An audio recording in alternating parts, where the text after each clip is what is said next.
Fala Tricolor, tudo certo? Meu nome é Rico, seja muito bem-vindo a mais um vídeo aqui no canal com muita informação para você e olha, 150 milhões de reais. Como é bom ter uma SAF séria e comprometida, né? Bora falar sobre isso aqui no vídeo. Vamos falar também sobre a queda de rendimento do sistema defensivo do Bahia nos últimos jogos e sobre uma novidade importante no Nacional do Uruguai, o nosso próximo adversário na Libertadores, jogo que com certeza você tá ansioso, né? Porque eu coloquei farinha de manhã no café ao invés de açúcar, velho. De tão nervoso, tá? Mas faz parte, faz parte. Vou trazer tudo isso aqui pra você, então fica até o fim do vídeo, aproveita e já se inscreve, ativa o sininho, deixa o like, bora pra aquela meta de 400 likes nesse vídeo, bora mostrar a força da nossa torcida, beleza? Pra começar, deixa eu trazer aqui essa novidade do Nacional, ó. O Nacional estreará novo técnico na quarta-feira. Pois é, meu amigo, tá ele aqui, ó. Quem é esse? Parece o Silvinho, né? Vocês lembram do Silvinho, técnico, ex-jogador e técnico do ex-técnico do Corinthians? Pois é. O Bahia agora olha para a Libertadores depois de empatar na Série A com o Nacional pela frente no Uruguai. O tricolor de aço buscará novamente o primeiro triunfo na fase de grupos. Pelo lado do adversário, há a motivação para a estreia de um novo treinador. Paulo Peirano, de 49 anos, assumiu o comando do Nacional neste último fim de semana e fará seu primeiro jogo como treinador da equipe, justamente contra o Esquadrão Uruguaio. O técnico passou os últimos anos trabalhando em outros países da América do Sul, como o Peru e a Colômbia, onde dirigiu Santa Fé desde 2023, inclusive na fase pré-Libertadores deste ano. Abre aspas, no futebol de hoje você tem que correr, mas tem que correr bem o campo e distribuir o espaço entre todos para atingir melhor desempenho e fazer corridas ótimas. É uma disciplina tática que deve ser respeitada. Tudo isso influencia o time. É preciso saber usar a posse de bola e como invadir se o time adversário me apresentar um bloqueio baixo e administrar todas as fases do jogo. Foi o que disse o Pablo ao programa Ponto Penal do Canal 10. O clube uruguaio demitiu Martin Lasarte, seu ex-técnico, no dia 31 de março, após uma série de 3 jogos sem vencer na Liga Uruguaia e no dia seguinte a derrota para o Juventude, segundo colocado. O Nacional atualmente é apenas o sexto colocado na Liga Uruguaia com 16 pontos, ficando 6 pontos atrás do líder Liverpool. Tá aí, vamos pegar um time numa crise aí, né? Numa crise com um novo técnico, vamos mostrar para ele o nosso cartão de visita, beleza? Ó, continuando aqui o vídeo, deixa eu trazer essa informação. Bahia chega ao quinto jogo seguido, preocupante isso, hein? Quinto jogo seguido com gols sofridos no fim e vê média subir. Pois é, meu amigo. Tricolor tem defesa vazada após os 35 minutos do segundo tempo contra Vitória, Ceará, Corinthians, Inter e Santos. O final dos jogos tem sido motivo de dor de cabeça para Rogério Ceni, que viu o Bahia sofrer gols depois dos 35 minutos nas últimas 5 partidas disputadas. O período é marcado por 4 empates e apenas uma vitória tricolor, um triunfo, né, Gé? Em sequência que pediu boas largadas no Campeonato Brasileiro e na fase de grupos da Libertadores. Aqui os últimos 5 jogos do Bahia, né? 2-2 contra o Santos, 1-1 contra o Inter pela Libertadores, 1-1 contra o Corinthians, 3-2 para cima do Ceará, 1-1 contra o Vitória. Cinco times de Série A, né? Em 4 desses jogos, o Bahia saiu na frente do placar e foi vazado na reta final. Contra o Santos no último domingo, o Tricolor chegou a levar a virada, mas teve tempo de buscar uma reação. Já contra Corinthians e Internacional, foi preciso amargar o prejuízo. O Rogério Ceni falou sobre as últimas 3 partidas na entrevista coletiva após o jogo na Vila Belmiro e trouxe sua visão dos confrontos. Acho que poderíamos ter vencido o Corinthians e o Internacional. Contra o Santos, acho que o resultado foi justo. Não podemos reclamar do resultado porque jogamos abaixo do nosso padrão. Não merecíamos vencer a partida, foi o que disse aí o Rogério Ceni, né?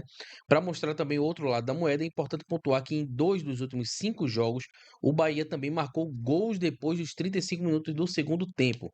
O tricolor buscou empates com o Vitória na final do Campeonato Baiano e mais recentemente contra o Santos pela segunda rodada da Série A.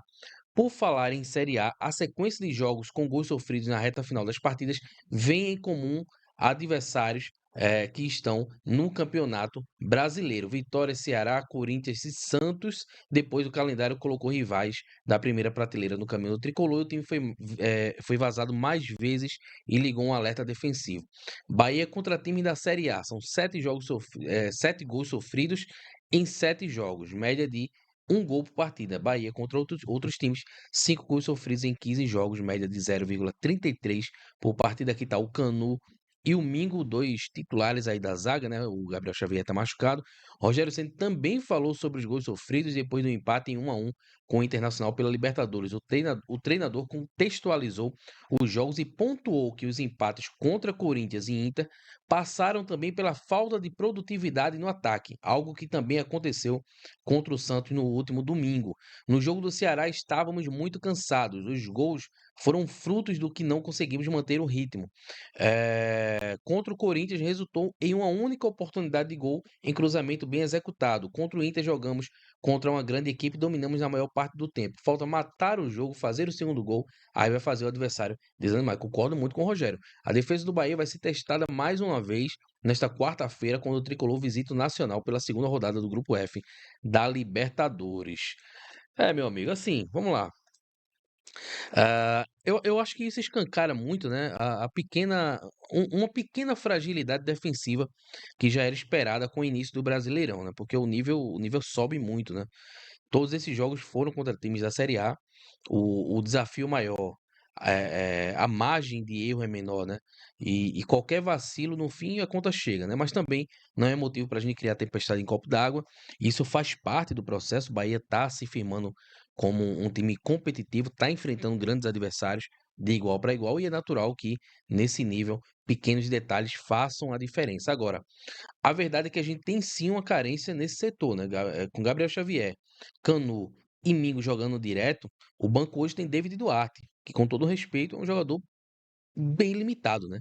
E o Rezende, que na real é volante, está sendo adaptado ali na zaga. Aí eu repito o que venho falando desde o início do ano. O Bahia precisa de mais um zagueiro, mas não é qualquer zagueiro, né?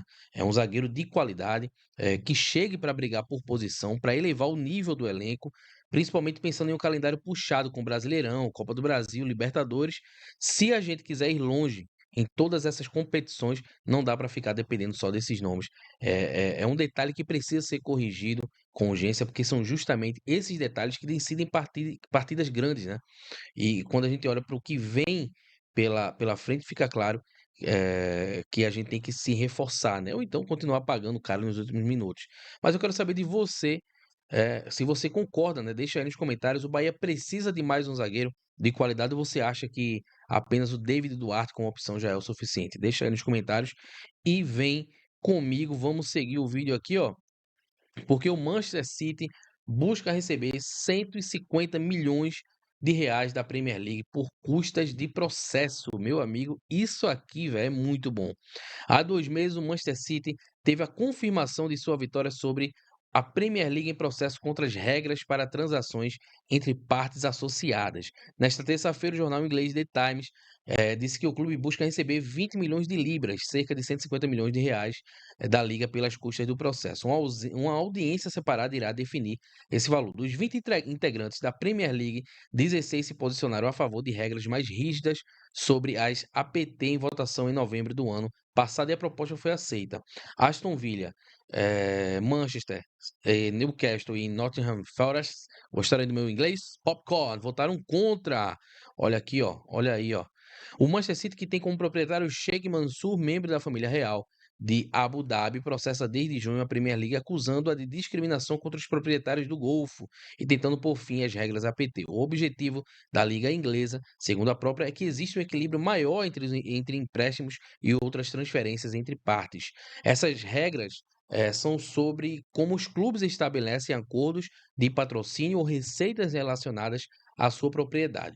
Os clubes votaram pela aprovação de regras mais rígidas sobre isso em fevereiro deste ano, uma consequência da compra do Newcastle pelo Fundo de Investimentos da Arábia Saudita em 2021. O objetivo era impedir a inflação de acordos de patrocínios ligados aos donos do clube. O objetivo da Premier League é que exista um equilíbrio maior entre empréstimos e outras transferências entre partes. Uma avaliação de valor de mercado será feita daqui para frente para que o investimento de acionistas não seja fora de algo justo na visão da própria Liga. Se a Liga não considerar o valor justo, o empréstimo deve ser rescindido e alterado para que entre nos moldes da Premier League. Enquanto isso, corre em paralelo a disputa do julgamento do século em que o Manchester City é acusado de violações financeiras entre 2009 e 2018. Se for considerado culpado em algumas ou todas as acusações, o City poderá perder muitos pontos, ser rebaixado ou até mesmo expulso da liga. Ixi, mas eu acho que isso não acontece, não. Ó, Cara, uma coisa assim, eu vou dizer, hein? Ler uma notícia dessa, tirando essa parte final aí, né? Dá até uma certa tranquilidade, né, no coração do torcedor do Bahia, porque o Grupo City ele tá processando a própria Premier League para receber o equivalente a 150 milhões de reais em custas, tá ligado? De um processo aí, ou seja, não é qualquer empresa, não. É um grupo que não baixa a cabeça nem mesmo para a liga mais rica do mundo. E por que isso me tranquiliza? Porque o Bahia hoje é gerido por essa galera aí, velho. Um grupo sério, estruturado, que bate de frente com quem for, seja na Inglaterra, aqui no Brasil. E isso pra gente é um escudo, é um alívio no cenário onde a gente vive à mercê de uma CBF que mais parece uma bagunça organizada com erros grotescos de arbitragem, né? Escândalos de bastidor, favorecimentos, enfim, uma lista de absurdos aí. E é muito ruim se sentir acuado, sentir que o clube está de mãos atadas, que vai ter que engolir calado, mas o Bahia hoje não é mais aquele clube que precisa se submeter a tudo. Se a CBF aprontar com o Bahia, se houver injustiça, se tentarem empurrar erro para debaixo do tapete, o Grupo City vai agir, vai para cima, vai botar o dedo na ferida e o melhor, né? O Bahia não tem rabo preso com ninguém, não deve favor, isso dá liberdade para cobrar, para exigir respeito, para não aceitar ser prejudicado. Então, sim, é um alívio ver esse tipo de posicionamento do Grupo City, porque mostra que se for preciso eles não vão tremer diante da CBF, e isso, meu amigo, é fundamental para quem quer crescer de verdade no futebol brasileiro. Enfim, mas comenta aí, vem bater um papo comigo. Vocês sentem segurança no Grupo City, nos bastidores do futebol brasileiro? Deixa aí nos comentários que eu vou responder todo mundo. A gente vai conversando um bocado aí, beleza? Ó, muito obrigado por assistir o vídeo até aqui. Se você gostou, já deixa o like, se inscreve, ativa o sininho para não perder nenhum conteúdo. Bora, Bahia! Fui!